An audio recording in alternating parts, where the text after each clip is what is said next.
गुर बिन ज्ञान न होवई, ना सुख वसै मन आए। नानक नाम विहोणे मन मुखी, जासन जन्म गवाए।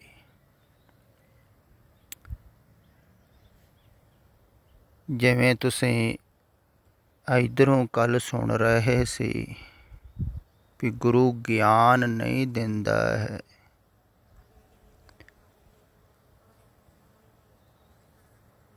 गुरु ज्ञान खोंदा है, मिटाउंदा है। पर ऐसे शब्द पढ़ के जां सुन के अक्सर ज़्यादातर धार्मिक लोगों नूं ख्याल आउंदा है भी गुरु कोलों ज्ञान मिलदा है। इसे कारण ही लोग गुरुआं कोलों ज्ञान लैण जांदे हन, साधु महात्मा कोलों ज्ञान लैण जांदे हन, प्रचारकां कोलों भी ज्ञान लैण जांदे हन, ते प्रचारक दिंदे भी हन ते कहिंदे भी हन बड़ा ज्ञान वंडिया जांदा है। ते लोग सोचते हैं भी गुरु भी ज्ञान दिंदा है। जिवें कल ही एक पंक्ति पढ़ी सी ना, ज्ञान अंजन गुर दिया, अज्ञान हनेर विनाश। भी गुरु तो ज्ञान मिलता है।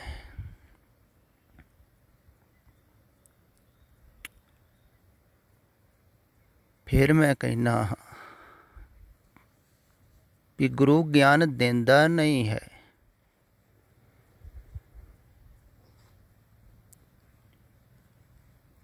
गुरु सिर्फ जो बाहरी ज्ञान तुहानूं हो गया है ना, उन्हों मटाउण वास्ते सोझी दिंदा है, समझ दिंदा है, उन्हों ही ज्ञान कहिंदे हैं।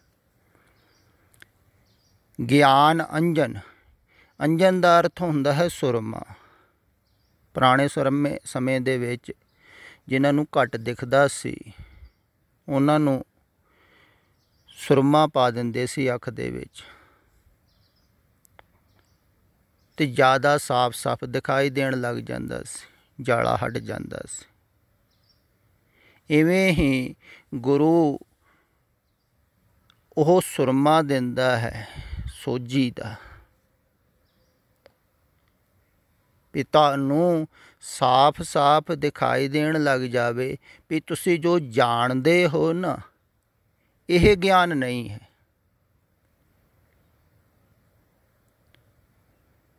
तुसीं जो हो उन्हों तुसीं जाणदे नहीं हो, जो तुसीं जाणदे हो उन्हों ही तुसीं अपना आप समझ लिया है, तो उन्हों ही तुसीं ज्ञान समझदे हो।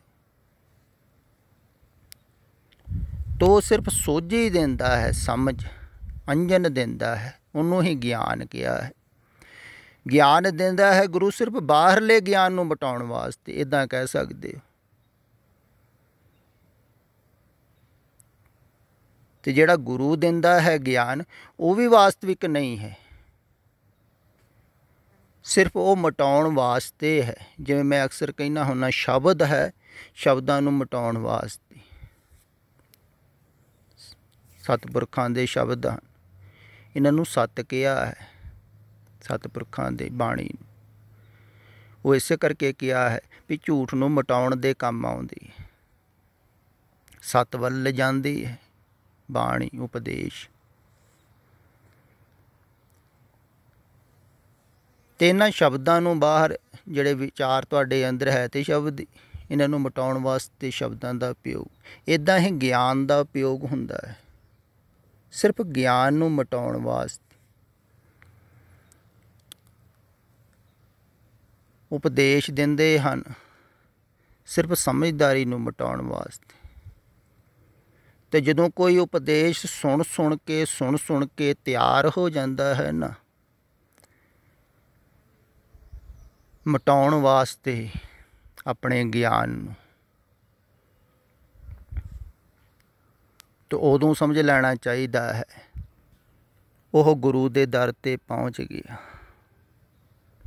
सिर रखण दा ਸੀਸ ਭੇਟ ਕਰਨ ਦਾ ਵੀ ਅਰਥ ਇਹੋ ਹੀ ਹੈ।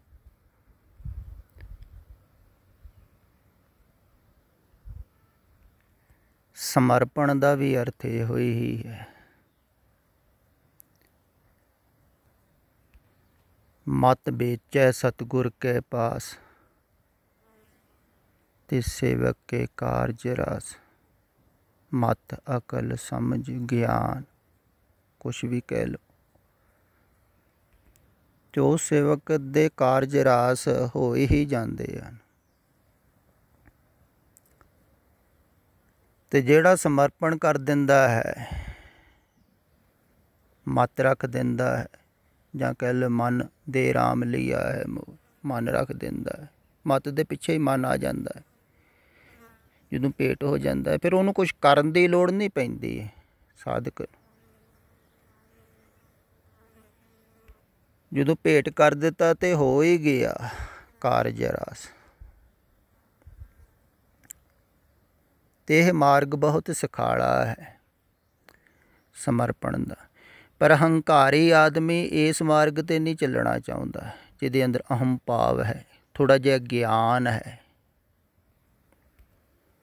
ਥੋੜ੍ਹੀ ਜਿਹੀ ਜਾਣਕਾਰੀ ਹੈ। ਉਹ ਕਹਿੰਦਾ ਮੈਂ ਆਪ ਨਹੀਂ ਚੱਲ ਸਕਦਾ, ਮੈਨੂੰ ਪਤਾ ਤਾਂ ਹੈ ਹੀ।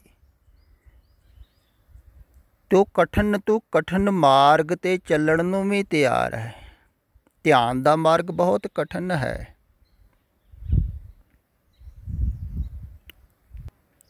ਯੋਗ ਦਾ ਮਾਰਗ ਬਹੁਤ ਕਠਿਨ ਹੈ, ਪਰ ਹੰਕਾਰੀ ਆਦਮੀ ਉਹ ਚੁਣਦਾ ਹੈ। ਤੇ ਉਹਦੇ ਨਾਲ ਹੰਕਾਰ ਵੱਧਦਾ ਹੈ, ਜਾਣਕਾਰੀ ਵੱਧਦੀ ਹੈ, ਥੋੜ੍ਹਾ ਬਹੁਤਾ ਅਨੁਭਵ ਹੋ ਗਿਆ, ਉਹਦੇ ਨਾਲ ਵੀ ਹੋਰ ਹੰਕਾਰ ਵਧੇਗਾ ਵੀ ਮੈਨੂੰ ਹੋਰ ਪਤਾ ਲੱਗ ਗਿਆ। ਫਿਰ ਉਹ ਜਾਣਕਾਰੀ ਦੂਸਰਿਆਂ ਨੂੰ ਦੱਸਣ ਲੱਗ ਪਿਆ ਤੇ ਉਹਨੂੰ ਹੋਰ ਖਿਆਲ ਪੈਦਾ ਹੋ ਜਾਂਦਾ ਹੈ ਮੈਂ ਜਾਣਦਾ ਹੀ। ਇਵੇਂ ਹੀ ਬਹੁਤ ਸਾਰੇ ਸਾਧਕ ਸਾਧਨਾ ਕਰਨ ਨਿਕਲੇ ਸੀ, ਇਸੇ ਜਾਣਕਾਰੀ ਦੇ ਵਿੱਚ ਹੀ ਉਲਝ ਗਏ। ਕਹਿੰਦੇ ਹਨ ਨਾ, ਚਾਲੇ ਥੇ ਹਰ ਮਿਲਨ ਕੋ ਬੀਚੇ ਅਟਕਿਓ ਚੀਤ। ਇਹ ਜਾਣਕਾਰੀ 'ਚ ਅਟਕ ਗਿਆ ਚਿੱਤ, ਤੇ ਬਹੁਤਿਆਂ ਦਾ ਅਟਕਿਆ ਹੋਇਆ। ਜਿਹਦੀ ਮੈਂ ਕੱਲ੍ਹ ਗੱਲ ਕੀਤੀ ਸੀ ਉਹ ਹੀ ਨਹੀਂ, ਬਹੁਤ ਹਨ ਐਸੇ ਜਿਨ੍ਹਾਂ ਨੂੰ ਇਹ ਖਿਆਲ ਪੈਦਾ ਹੋ ਜਾਂਦਾ ਵੀ ਅਸੀਂ ਜਾਣ ਲਿਆ, ਅਤੇ ਉਹ ਸਮਝਦਾਰੀ ਨਾਲ ਦੂਸਰਿਆਂ ਨੂੰ ਸਮਝਾਉਂਦੇ ਰਹਿੰਦੇ। ਅਤੇ ਸਮਝ ਨੂੰ ਭੇਟ ਕਰਨਾ ਬਹੁਤ ਜ਼ਿਆਦਾ ਕਠਿਨ ਹੈ। ਅਤੇ ਸਮਝਦਾਰੀ ਜਿੰਨੀ ਵੱਧ ਰਹੀ ਹੈ, ਪੁਰਾਣੇ ਸਮਿਆਂ 'ਚ ਘੱਟ ਸੀ, ਉਦੋਂ ਵੀ ਕਠਿਨ ਸੀ, ਫਿਰ ਵੀ ਇੰਨਾ ਕਠਿਨ ਨਹੀਂ ਸੀ। ਬਹੁਤ ਸਾਰੇ ਸਾਧਕ ਆਉਂਦੇ ਸਨ, ਗੁਰੂ ਦੇ ਸਨਮੁਖ ਆਣ ਕੇ ਝੁਕ ਜਾਂਦੇ ਸਨ। ਪਰ ਜਿਵੇਂ ਜਿਵੇਂ ਇਹ ਗਿਆਨ, ਇਹ ਸਮਝ ਵੱਧ ਰਹੀ ਹੈ, ਤਿਵੇਂ ਤਿਵੇਂ ਹੀ ਇਹ ਮਾਰਗ ਕਠਿਨ ਹੋ ਰਿਹਾ ਹੈ ਸੁਖਾਲਾ, ਪਰ ਕਠਿਨ ਹੋ ਰਿਹਾ ਹੈ ਇਹ ਸਮਝਦਾਰੀ ਕਰਕੇ, ਇਹ ਗਿਆਨ ਕਰਕੇ। ਇਹ ਗੱਲ ਖਿਆਲ ਵਿੱਚ ਰੱਖਿਓ। ਅਜੋਕੇ ਸਮੇਂ 'ਚ ਇਸ ਮਾਰਗ 'ਤੇ ਜੋ ਮੈਂ ਕਹਿ ਰਿਹਾ ਹਾਂ, ਕੋਈ ਵੀ ਚੱਲਣ ਨੂੰ ਤਿਆਰ ਨਹੀਂ ਹੈ। ਤੁਸੀਂ ਵੀ ਹੈਰਾਨ ਹੋਵੋਗੇ ਵੀ ਇੰਨਾ ਸੁਖਾਲਾ ਮਾਰਗ ਹੈ, ਕਰਨਾ ਕੁਝ ਵੀ ਨਹੀਂ ਹੈ, ਸਿਰਫ ਸਮਰਪਣ ਹੀ ਕਰਨਾ। ਪਰ ਸਮਰਪਣ ਕਰਨਾ ਬਹੁਤ ਕਠਿਨ ਹੈ। ਤੁਸੀਂ ਆਪ ਸੋਚੋ, ਖਿਆਲ ਕਰੋ। ਤੁਹਾਨੂੰ ਆਣ ਕੇ ਅਗਰ ਕੋਈ ਪੁੱਛਦਾ ਹੈ, ਕੋਈ ਸਵਾਲ ਕਰਦਾ ਹੈ, ਅਤੇ ਤੁਸੀਂ ਉਹਦਾ ਉੱਤਰ ਦੇ ਦਿੰਦੇ ਹੋ, ਅਗਲੇ ਨੂੰ ਸਮਝਾ ਦਿੰਦੇ ਹੋ। ਬਹੁਤੇ ਸਮਝਾ ਦਿੰਦੇ ਹਨ, ਸੁਣ ਸੁਣ ਕੇ ਕਾਫੀ ਗੱਲਾਂ ਚੇਤੇ ਹੋ ਗਈਆਂ ਅਤੇ ਦੂਸਰੇ ਨੂੰ ਸਮਝਾ ਦਿੱਤਾ। ਪਰ ਜ਼ਿਆਦਾਤਰ ਸਾਧਕ ਜਾਂ ਸੁਣਨ ਵਾਲੇ ਉਹਨੂੰ ਇਹ ਨਹੀਂ ਕਹਿਣਗੇ ਵੀ ਜੋ ਅਸੀਂ ਇਹ ਜਾਣਿਆ ਹੈ, ਥੋੜ੍ਹੀ ਬਹੁਤੀ ਸੋਝੀ ਆਈ ਹੈ, ਸਮਝ ਆਈ ਹੈ, ਇਹ ਸਾਡੇ ਨਹੀਂ ਹੈ। ਅਸੀਂ ਜਿਨ੍ਹਾਂ ਨੂੰ ਸੁਣ ਰਹੇ ਹਾਂ ਨਾ, ਇਹ ਉਹਨਾਂ ਕੋਲ ਮਿਲੀ ਹੋਈ ਹੈ।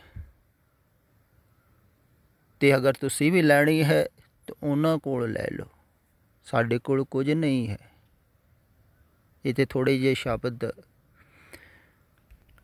ਉਹਨਾਂ ਕੋਲੋਂ ਸੁਣ ਸੁਣ ਕੇ ਸਾਨੂੰ ਯਾਦ ਹੋ ਗਏ। ਖਿਆਲ ਕਰੋ, ਕੋਈ ਐਸਾ ਕਹਿੰਦਾ ਹੈ, ਬਲਕਿ ਗੱਲ ਉਲਟੀ ਹੁੰਦੀ ਹੈ। ਅਕਸਰ ਜ਼ਿਆਦਾਤਰ ਕਹਿਣ ਵਾਲੇ ਇਹੋ ਹੀ ਦਾਅਵਾ ਕਰਨਗੇ ਵੀ ਇਹ ਸਾਡੀ ਗੱਲ ਹੈ, ਅਸੀਂ ਜਾਣੀ ਹੈ। ਦੂਸਰੇ ਨੂੰ ਇਹੋ ਹੀ ਆਭਾਸ ਦਿਵਾਉਣਗੇ ਵੀ ਇਹ ਅਸੀਂ ਜਾਣਿਆ ਹੈ। ਇੱਦਾਂ ਕੋਈ ਵੀ ਨਹੀਂ ਕਹਿੰਦਾ ਹੈ ਵੀ ਮੈਂ ਕਿ ਤੂੰ ਸੁਣਿਆ ਹੈ, ਕਿ ਤੂੰ ਸਮਝਿਆ ਹੈ। ਇੱਕ ਮਾਈ ਵੀ ਇੱਕ ਦਿਨ ਕਹਿ ਰਹੀ ਸੀ ਵੀ ਸਾਡੇ ਉੱਥੇ ਇੱਕ ਕਥਾਵਾਚਕ ਆਇਆ ਹੋਇਆ ਸੀ, ਕਥਾ ਕਰਨ ਵਾਸਤੇ ਕੋਈ ਪ੍ਰੋਗਰਾਮ ਚੱਲ ਰਿਹਾ ਸੀ। ਤੋ ਬਿਲਕੁਲ ਤੁਹਾਡੀਆਂ ਰਿਕਾਰਡਿੰਗਾਂ ਉਹਨੇ ਸੁਣੀਆਂ ਹੋਈਆਂ ਸੀ ਅਤੇ ਵੈਸੇ ਹੀ ਕਥਾ ਕਰ ਰਿਹਾ ਸੀ। ਅਤੇ ਕਹਿੰਦੀ ਮੈਨੂੰ ਬਿਲਕੁਲ ਸਾਫ਼ ਸਮਝ ਵਿੱਚ ਆ ਰਹੀ ਸੀ ਗੱਲ ਵੀ ਉਹਨਾਂ ਦੀਆਂ ਹੀ ਗੱਲਾਂ, ਪਰ ਉਹਨੇ ਇੱਕ ਵਾਰਾਂ ਵੀ ਨਾਂ ਨਹੀਂ ਲਿਆ ਹੈ ਤੁਹਾਡਾ। ਮੈਂ ਕਿਹਾ ਇੱਦਾਂ ਲੈ ਨਹੀਂ ਨਾ ਸਕਦੇ, ਜੇ ਨਾ ਲੈ ਤਾ ਤਾਂ ਫਿਰ ਉਹਨਾਂ ਦਾ ਆਪਣਾ ਤਾਂ ਕੁਝ ਵੀ ਨਾ ਰਿਹਾ। ਅਤੇ ਹਉਂ ਦੀ ਸ਼ੁਰੂਆਤ ਤਾਂ ਇੱਥੋਂ ਹੀ ਹੋ ਗਈ। ਹਉਂ ਦਾ ਭਾਵ ਹੁੰਦਾ ਹੈ ਵੀ ਇਹ ਜਾਣਕਾਰੀ ਮੇਰੀ ਹੈ, ਮੈਂ ਜਾਣਿਆ ਹੈ। ਇਸੇ ਕਾਰਨ ਹੀ ਕਿਹਾ ਹੈ ਨਾ, ਜੋ ਗੁਰ ਗੋਪੇ ਆਪਣਾ ਤਿਸ ਗੁਣ ਨਾ ਉਪਕਾਰ। ਕਹਿੰਦਾ ਹੈ ਜਿਹੜਾ ਆਪਣੇ ਗੁਰੂ ਨੂੰ ਗੁਪਤ ਰੱਖਦਾ ਹੈ ਉਹਦੇ ਵਿੱਚ ਕੋਈ ਗੁਣ ਉਪਕਾਰ ਨਹੀਂ ਹੋ ਸਕਦਾ, ਕਿਉਂਕਿ ਉਹ ਆਪਣੇ ਆਪ ਨੂੰ ਸ੍ਰੇਸ਼ਟ ਬਣਾਉਣਾ ਚਾਹੁੰਦਾ ਹੈ। ਉਹਨਾਂ ਦੁਆਰਾ ਦੇਖੋ ਬੇਈਮਾਨੀ ਤਾਂ ਇੱਥੋਂ ਹੀ ਸ਼ੁਰੂ ਹੋ ਗਈ ਵੀ ਗਿਆਨ ਕਿਸੇ ਦਾ ਉਧਾਰ ਲੈ ਕੇ ਤੁਸੀਂ ਗਾਂਹ ਵੰਡ ਰਹੇ ਹੋ, ਫਿਰ ਉਹ ਵੀ ਪੂਰਾ ਨਹੀਂ, ਅਧੂਰਾ। ਅਤੇ ਅਧੂਰਾ ਤੁਹਾਡਾ ਵੀ ਨੁਕਸਾਨ ਕਰੇਗਾ ਅਤੇ ਅਗਲੇ ਦਾ ਤਾਂ ਬਹੁਤ ਜ਼ਿਆਦਾ ਹੋਵੇਗਾ। ਇਸ ਕਰਕੇ ਨੁਕਸਾਨ ਜ਼ਿਆਦਾ ਹੋਵੇਗਾ, ਕਿਉਂਕਿ ਅਧੂਰਾ ਗਿਆਨ ਹੈ ਨਾ। ਅਤੇ ਗਿਆਨ ਉਦੋਂ ਪੂਰਾ ਹੁੰਦਾ ਹੈ ਜਦੋਂ ਇਹ ਬਾਹਰਲਾ ਗਿਆਨ ਛੁੱਟ ਜਾਂਦਾ ਹੈ। ਇਹ ਗੱਲ ਖਿਆਲ ਵਿੱਚ ਰੱਖਣ ਯੋਗ ਹੈ, ਕਿਉਂਕਿ ਇਹ ਝੂਠ ਤੋਂ ਪੈਦਾ ਹੋਇਆ ਹੈ। ਜਿਹੜਾ ਗਿਆਨ ਝੂਠ ਤੋਂ ਪੈਦਾ ਹੋਇਆ ਤੋ ਸੱਚ ਥੋੜ੍ਹੀ ਹੋ ਸਕਦਾ। ਜਿਵੇਂ ਸਰੀਰ ਪੈਦਾ ਹੋਇਆ ਹੈ, ਇਹ ਝੂਠ ਹੈ, ਵਿਨਾਸ਼ਮਈ ਹੈ, ਮਿਥਿਆ ਹੈ, ਮਿਟ ਰਿਹਾ ਹੈ, ਝੂਠ ਹੈ, ਝੂਠ ਤੋਂ ਪੈਦਾ ਹੋਇਆ। ਇਹਦੇ ਵਿੱਚ ਜਿਹੜੀ ਬੁੱਧੀ ਹੈ ਉਹ ਸੱਚ ਥੋੜ੍ਹੀ ਹੈ, ਉਹ ਵੀ ਝੂਠ ਤੋਂ ਪੈਦਾ ਹੋਈ, ਸਮਝ ਵੀ ਝੂਠ ਤੋਂ ਪੈਦਾ ਹੋਈ। ਇਸ ਕਰਕੇ ਮਨ ਨੂੰ ਝੂਠ ਕਿਹਾ ਹੈ ਕਿ ਮਨ ਵੀ ਬੁੱਧੀ ਦੇ ਨਾਲ ਪੈਦਾ ਹੋਇਆ, ਉਹ ਵੀ ਝੂਠ ਹੋ ਗਏ। ਅਤੇ ਜਿਹੜਾ ਝੂਠ ਤੋਂ ਗਿਆਨ ਪੈਦਾ ਹੋ ਰਿਹਾ ਇਸ ਬੁੱਧੀ ਤੋਂ, ਉਹ ਕਿਵੇਂ ਸੱਚ ਹੋ ਜੂ? ਉਹ ਵੀ ਝੂਠ ਹੀ ਹੈ। ਅਤੇ ਗੁਰੂ ਗਿਆਨ ਇਹੋ ਹੀ ਦਿੰਦਾ ਹੈ ਵੀ ਤੁਸੀਂ ਸਮਝੋ ਵੀ ਜੋ ਕੁਛ ਵੀ ਤੁਸੀਂ ਸਮਝਿਆ ਹੈ ਇਹ ਵਾਸਤਵਿਕ ਨਹੀਂ ਹੈ, ਇਹ ਤੁਹਾਡੀ ਜਾਣਕਾਰੀ ਹੈ। ਅਤੇ ਜਾਣਕਾਰੀ 'ਤੇ ਅਟਕੇ ਨਾ ਰਹੋ, ਕਿਉਂਕਿ ਜਾਣਕਾਰੀ 'ਤੇ ਜਦੋਂ ਸਰੀਰ ਮਿਟੇਗਾ ਉਦੋਂ ਨਾਲ ਹੀ ਮਿਟ ਜਾਵੇਗੀ। ਕਿਉਂਕਿ ਸਿਮਰਤੀ ਦਾ ਹਿੱਸਾ ਹੈ ਨਾ। ਜਿਵੇਂ ਕਿਸੇ ਦੇ ਸਿਰ ਦੇ ਵਿੱਚ ਸੱਟ ਲੱਗੇ ਤਾਂ ਉਹਦੀ ਜਿੰਨੀ ਜਾਣਕਾਰੀ ਹੈ ਸਾਰੀ ਮਿਟ ਜਾਵੇਗੀ। ਜੋ ਸਿੱਖਿਆ ਸਿਖਾਇਆ ਹੈ ਸਭ ਕੁਛ ਭੁੱਲ ਜਾਂਦਾ ਹੈ। ਕਈਆਂ ਸਿਮਰਤੀ ਫੇਲ ਹੋ ਗਈ ਤਾਂ ਹੁਣ ਉਹ ਗਿਆਨ ਜਿਹੜਾ ਉਹ ਵੀ ਜਾਂਦਾ ਲੱਗੇਗਾ। ਗਿਆਨ ਤਾਂ ਜਾਂਦਾ ਲੱਗੇਗਾ, ਤੁਹਾਡਾ ਨਾਮ ਪਤਾ, ਤੁਸੀਂ ਕੌਣ ਹੋ, ਤੁਹਾਡਾ ਧਰਮ ਕੀ ਹੈ, ਜਾਤੀ ਕੀ ਹੈ, ਮਜ਼ਹਬ ਕੀ ਹੈ, ਸਭ ਕੁਛ ਹੀ ਜਾਂਦਾ ਲੱਗੇਗਾ। ਕਿਉਂਕਿ ਸਭ ਕੁਛ ਸਿੱਖਿਆ ਸਿਖਾਇਆ ਹੈ ਨਾ, ਅਤੇ ਸਿੱਖਿਆ ਸਿਖਾਇਆ ਤਾਂ ਮਿਟੇਗਾ ਹੀ, ਇਹ ਵਾਸਤਵਿਕ ਥੋੜ੍ਹੀ। ਤਦੇ ਮੈਂ ਕਿਹਾ ਹੈ ਵੀ ਜਿਹੜਾ ਮਿਟਣ ਵਾਲਾ ਹੈ ਉਹਨੂੰ ਪਹਿਲਾਂ ਹੀ ਮਿਟਾਓ, ਛੱਡੋ। ਹੁਣ ਜਿਵੇਂ ਕੋਈ ਤੁਹਾਡਾ ਬ੍ਰੇਨ ਵਾਸ਼ ਕਰ ਦੇਵੇ, ਜਿਵੇਂ ਪਿੱਛੇ ਜਿਹੇ ਗੱਲ ਚੱਲੀ ਸੀ ਵੀ ਕੁਛ ਮੁਲਕ ਐਸੇ ਹਨ ਜਿਹੜੇ ਦੂਸਰੇ ਮੁਲਕਾਂ ਦੇ ਬੰਦਿਆਂ ਨੂੰ ਫੜ ਕੇ ਉਹਨਾਂ ਦਾ ਬ੍ਰੇਨ ਵਾਸ਼ ਕਰ ਦਿੰਦੇ, ਅਤੇ ਵਾਸ਼ ਹੋ ਗਿਆ ਤਾਂ ਜ਼ੀਰੋ ਹੋ ਗਿਆ, ਉਹਨੂੰ ਫਿਰ ਜੋ ਮਰਜ਼ੀ ਸਿਖਾ ਦਿਓ, ਉਹ ਕੁਛ ਵੀ ਨਾ ਰਿਹਾ। ਪਰ ਜਿੰਨੇ ਆਪਣੇ ਆਪ ਹੀ ਕਰ ਲਿਆ ਨਾ, ਉਹਦਾ ਤੁਸੀਂ ਵਾਸ਼ ਵੀ ਕਰ ਦਿਓਗੇ ਬ੍ਰੇਨ, ਤਾਂ ਵੀ ਉਹਦੇ ਅੰਦਰ ਆਪਣਾ ਉਹਦਾ ਬੋਧ ਬਣਿਆ ਰਹਿਣਾ ਹੈ, ਕਿਉਂਕਿ ਉਹਨੇ ਜਾਣ ਲਿਆ ਹੈ ਵੀ ਮੈਂ ਬ੍ਰੇਨ ਤੋਂ ਅਲੱਗਾ। ਜਿਹੜਾ ਜਾਣ ਲੈਂਦਾ ਹੈ ਵੀ ਮੈਂ ਬੁੱਧੀ ਤੋਂ ਅਲੱਗਾ, ਵਿਚਾਰ ਤੋਂ, ਮਨ ਤੋਂ ਅਲੱਗਾ ਆਪਣੀ ਹੋਂਦ ਨੂੰ, ਉਹਨੂੰ ਕੋਈ ਨਹੀਂ ਮਿਟਾ ਸਕਦਾ, ਕਿਉਂਕਿ ਮਿਟ ਸਕਦੇ ਇਹੋ ਹੀ। ਅਤੇ ਇਹਨਾਂ ਨਾਲ ਓਨਾ ਚਿਰ ਆਦਮੀ ਜੁੜਿਆ ਰਹਿੰਦਾ ਹੈ ਜਿੰਨਾ ਚਿਰ ਵਿਚਾਰਧਾਰਾ, ਸਮਝ ਦੇ ਨਾਲ ਜੁੜਿਆ ਹੋਇਆ ਜਾਂ ਸਿਮਰਤੀ ਦੇ ਨਾਲ ਜੁੜਿਆ ਹੈ। ਅਗਰ ਤੁਹਾਨੂੰ ਕੋਈ ਪੁੱਛੇ ਤੁਸੀਂ ਕੌਣ ਹੋ, ਤੁਹਾਨੂੰ ਜੋ ਯਾਦ ਹੈ ਤੁਸੀਂ ਉਹੋ ਹੀ ਕਹੋਗੇ ਨਾ, ਅਤੇ ਤੁਸੀਂ ਸਿਮਰਤੀ ਦੇ ਨਾਲ ਜੁੜੇ ਹੋ, ਉਹਨੂੰ ਹੀ ਆਪਣਾ ਆਪ ਸਮਝ ਰਹੇ ਹੋ। ਯਾਦ ਹੈ ਤੁਹਾਨੂੰ, ਗਿਆਨ ਵੀ ਤੁਹਾਨੂੰ ਯਾਦ ਹੈ,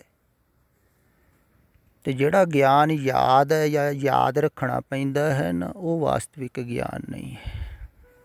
ਜਿਹੜਾ ਸੁੱਤਿਆਂ ਪਿਆਂ ਭੁੱਲ ਜਾਂਦਾ ਹੈ, ਉਹ ਵਾਸਤਵਿਕ ਗਿਆਨ ਨਹੀਂ ਹੈ। ਵਾਸਤਵਿਕ ਗਿਆਨ ਹੈ ਜਾਗਣਾ, ਗੁਰਮੁਖ ਜੋਗੀ ਜਾਗਦੇ, ਹੋਰ ਜਗ ਸੁੱਤਾ ਮੋਹ ਪਿਆਰ, ਉਹ ਜਾਗਰਣ ਹੀ ਗਿਆਨ ਹੈ। ਤੋ ਲਗਾਤਾਰ ਸਦਾ ਹੀ ਬਣਿਆ ਰਹਿੰਦਾ ਹੈ, ਉਹਨੂੰ ਹੀ ਪ੍ਰਕਾਸ਼ ਕਿਹਾ ਹੈ, ਪ੍ਰਕਾਸ਼ਿਤ ਰਹਿੰਦਾ ਹੈ। ਪਰ ਉਹ ਸ਼ਬਦਾਂ ਦੇ ਵਿੱਚ ਨਹੀਂ ਆਉਂਦਾ ਹੈ, ਨਾ ਹੀ ਉਹ ਕਿਹਾ ਜਾਂਦਾ ਹੈ। ਅਤੇ ਸ਼ਬਦੀ ਗਿਆਨ ਜਿਹੜਾ ਹੈ ਨਾ, ਇਹ ਸਾਰਾ ਹੀ ਜਦੋਂ ਛੁੱਟ ਜਾਂਦਾ ਹੈ, ਉਦੋਂ ਉਹ ਨਿਸ਼ਬਦ ਗਿਆਨ ਮਿਲਦਾ ਹੈ, ਸੁਣਨ ਦਾ ਗਿਆਨ ਕਹਿ ਲਓ। ਅਤੇ ਜਿੰਨਾ ਚਿਰ ਅੱਖਰੀ ਗਿਆਨ ਹੈ ਨਾ, ਉਹਨਾਂ ਚਿਰ ਤੁਸੀਂ ਅੱਖਰੀ ਗਿਆਨ ਦੇ ਵਿੱਚ ਹੀ ਭਟਕਦੇ ਰਹੋਗੇ, ਆਪਣੀ ਸਮਝਦਾਰੀ ਦੇ ਵਿੱਚ ਹੀ ਭਟਕਦੇ ਰਹੋਗੇ, ਅਤੇ ਆਪ ਤਾਂ ਭਟਕੋਗੇ ਹੀ, ਹੋਰ ਵੀ ਬਹੁਤਿਆਂ ਨੂੰ ਹੀ ਭਟਕਾਓਗੇ। ਅਤੇ ਛੱਡੋ ਇਹਨੂੰ।